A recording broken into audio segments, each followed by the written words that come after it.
Tuntutannya ada 8. Pertama, hentikan penjajahan negara atas rakyat sendiri. Kita mengkritik terkait otoriter dari pemerintahan sekarang. Dan juga yang kedua adalah hentikan korupsi, kolusi, dan nepotisme. Bagaimana misalkan kemarin kasus Jampitsus masih tidak ada kabar. Kemudian juga bagaimana sekarang kabinetnya sangat gemuk sekali bagi-bagi pork barrel. Terus juga ada wujudkan reforma agraria sejati. Kenapa? Karena di berbagai daerah sekarang, kemarin misalkan di Papua lewat pesta babi, terus juga yang terjadi di Pulau Jawa dan di daerah-daerah lainnya, sekarang banyak terjadi konflik perebutan hak tanah begitu. Beredar di media sosial, di tengah ramainya aksi demo mahasiswa, seorang bapak pedagang asongan justru mencuri perhatian karena melakukan sesuatu yang tak biasa. Ia menggratiskan seluruh dagangannya khusus untuk para mahasiswa yang berada di lokasi. Meski hidup dengan sederhana, bapak tersebut menunjukkan bahwa berbagi tidak selalu harus menunggu berkecukupan.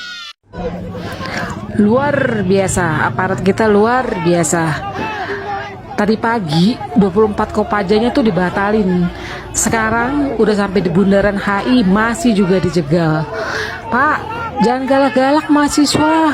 Mereka nggak bawa senjata. Galak itu sama koruptor. Wow banget mau 4.000 triliun APBN negara kita ya. Tapi kenapa masih banyak banget jalan rusak? Masih banyak banget infrastruktur yang tidak mendukung masyarakat. Kenapa? Masih banyak masyarakat susah, masih banyak masyarakat miskin. Ada yang nggak bisa makan, ada yang nggak bisa bertahan hidup karena nggak ada duit. Bapak-bapak, ibu-ibu, kagak usah dipamerin deh 4.000 triliun APBN. Kagak usah dipamerin. Ya, jalan di tempat gue aja masih rusak, jalan nasional, jalan umum masih rusak. Tapi gara-gara jalan rusak, gara-gara infrastruktur nggak baik, harga naik, bahan pokok naik, semua naik. Ya, emang kayak banget ya di sini kayak. Untuk mencegah keracunan MBG, Kepala BGN Bapak Sudaryono meminta guru ikut makan bareng siswa. Apa hubungannya Pak? Guru makan bareng siswa dengan keracunan? Gak ada hubungannya. Apakah ini berarti BGN akan menumbalkan guru? Nah, perlu Bapak ketahui, sebenarnya keracunan itu terjadi karena dapur di dalam membeli bahan pangan yang akan diolah itu mencari harga yang semurah-murahnya sehingga kurang memperhatikan kualitas itu Pak. Nah, kalau boleh saya usul, bagaimana kalau karyawan di dapur MBG itu mengkonsumsi terlebih dahulu menu MBG sebelum didistribusikan kepada para siswa. Nah, bagaimana menurut kalian? Ini ngeri banget sih. Prabowo ancam orang-orang yang menyebut dirinya cuma bisa ngomong di podium aja. Kan mereka ngejek Prabowo tuh hanya bisa ngomong di podium aja. Oh ya? Ya tunggu aja panggilan. Lu jangan nantang gue lo. Ancaman itu diutarakan oleh Prabowo untuk para koruptor yang ada di Indonesia yang meremehkan dirinya sebagai Presiden Indonesia. Yo Pak Prabowo, buktikan omongannya untuk tangkap koruptor-koruptor di Indonesia. Gak usah jauh-jauh lah. Kasus Jampitsus saja sekarang udah mulai sepi nih. Nadiem Makarim aja yang tidak pernah terbukti ada aliran dana kepada dirinya bisa dipenjara. Masa iya kasus Jampitsus yang udah jelas ada uang miliaran dan emas 74 batang masih lembek aja? Kalau menurut kalian gimana? Tegang banget. Inilah momen Prabowo memarahi aparat negara dengan keras karena banyak yang membekingi tambang ilegal. Masa 1.000 tambang pejabat TNI dan pejabat Polri nggak tahu? Kapolri dan Panglima TNI usut. Untuk apa negara kasih pangkat, kasih jabatan mereka-mereka kalau nggak bisa tertibkan ini? Pemimpin yang baik, komandan yang baik adalah yang berani menertibkan anak buahnya sendiri.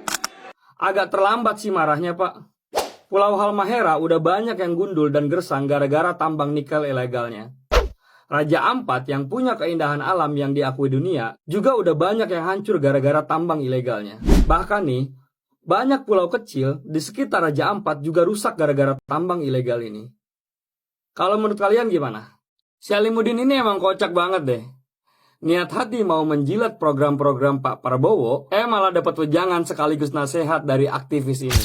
Tahu nggak Mas, kalau harga padi yang dibeli dari petani itu berapa sekilo? 6.000 harga dari petani. Itu udah harga standar. Agar apa? Agar petani juga merasakan dampak dari padi yang mereka hasilkan. Bahkan bukan cuma itu subsidinya, pupuk 20%. Lebih murah daripada harga yang ada sejauh ini. Kenapa misalnya harga beras tinggi? Nggak cuma soal harga berasnya tinggi, kan dibeli dari petani juga tinggi. Kita kan pengen peduli pada petani, maka bentuk kepeduliannya adalah Kita singkirkan tengkulaknya, fokus pada petaninya.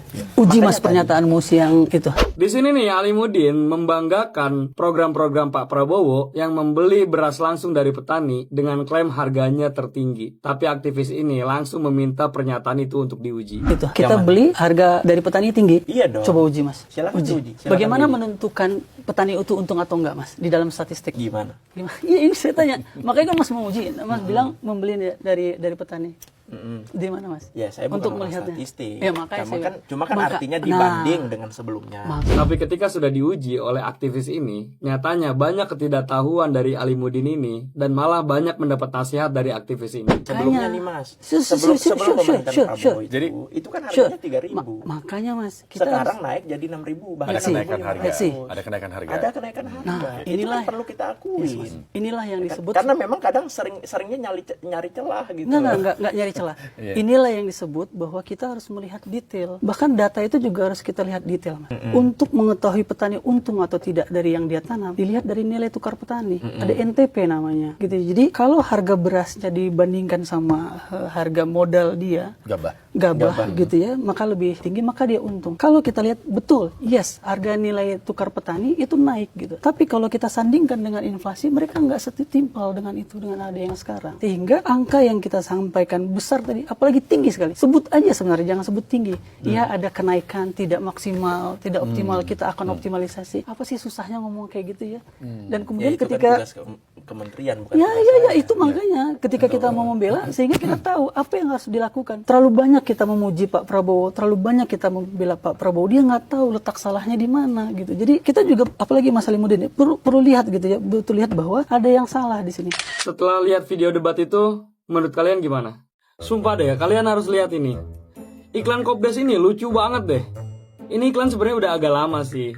Cuma tetap aja lucu deh kalau misalkan kalian lihat. Jadi ceritanya, ada Koperasi Desa Merah Putih di daerah Jawa yang membuat iklan untuk mensosialisasikan bagaimana cara berbelanja di Koperasi Desa Merah Putih. Gua kira kayak biasa-biasa aja, nggak ada keanehan. Tapi ternyata ketika ada bapak-bapak yang memesan teh di salah satu warung, kalian lihat deh percakapannya kayak gimana. Assalamualaikum Mbak. Waalaikumsalam Pak. Nyuwun pesen es teh. Iya Pak, mau beli minyak bubur di Koperasi Desa. Coba deh, apa hubungannya teh manis dengan minyak? Apa mungkin teh manisnya dicampur minyak biar agak-agak ada licin-licinnya gitu? Kalau menurut kalian gimana?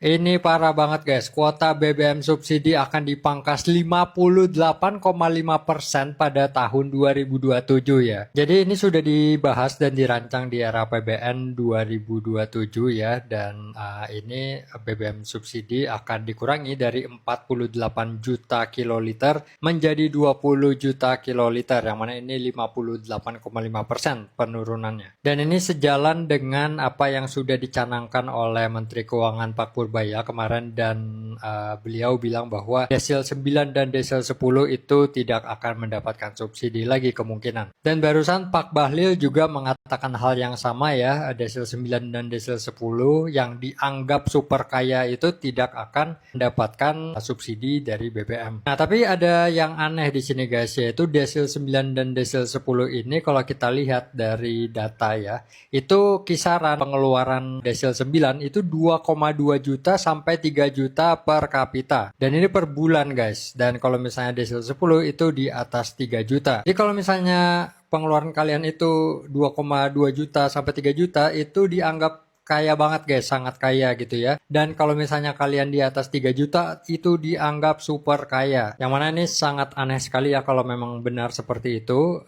Kalau UMR saja itu kan gajinya palingan 5 jutaan. Nah, kalau misalnya pengeluarannya 3 jutaan itu berarti UMR saja dianggap super kaya guys di negeri ini. Tapi ini jadi masuk akal guys. Kalau misalnya pengeluarannya itu di atas 2,2 juta tidak mendapatkan BBM subsidi, ya terang saja 58% itu berkurang subsidi BBM-nya. Ya entah nanti ke depan itu akan ada revisi atau bagaimana ya tentang kategori desil 9 dan 10 ini. Lalu di sini yang gue cermati adalah sepertinya pemerintahan Pak Prabowo itu akan mendorong kita untuk memakai kendaraan listrik ya. Yang mana ada wacana kendaraan listrik nasional ya, yang mana Pak Prabowo di pidatonya juga bilang, tanya rasain tuh buat kalian yang masih pakai BBM gitu ya, karena kendaraan listrik ini lebih hemat 50% lebih. Ya jadi itu sih guys kalau gue lihat ya ini sangat berbahaya kalau memang diterapkan ya ke depan karena kan tidak semua orang itu sudah siap untuk berganti ke motor listrik atau mobil listrik. Lagi misalnya ini kan produk nasional yang belum teruji ya,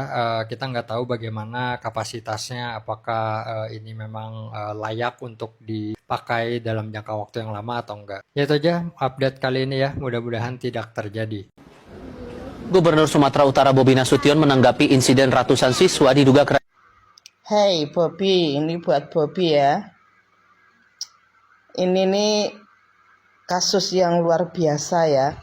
Ini menyangkut nyawa dan sekian banyak siswa. Ini masa depan kesehatan anak ini gimana? Ini resiko berat ya. Kalau saya orang tua, saya nggak terima. Sangat marah ya. Nah ini nggak cukup untuk klarifikasi dan apa istilahnya menanggapi, minta maaf, tidak cukup. Sanksinya suspend itu kan berhenti tutup sementara. Ya, tidak seperti itu. Penegasan, tutup selamanya, beri sanksi berat buat yang masak, buat kepala SPPG-nya di daerah situ. Jadi tidak cukup untuk ditanggapi, klarifikasi, minta maaf. Itu drama.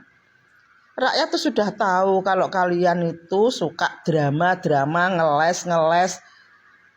Kayak gitu klarifikasi. Nggak cukup. Ini nyawa generasi. Paham?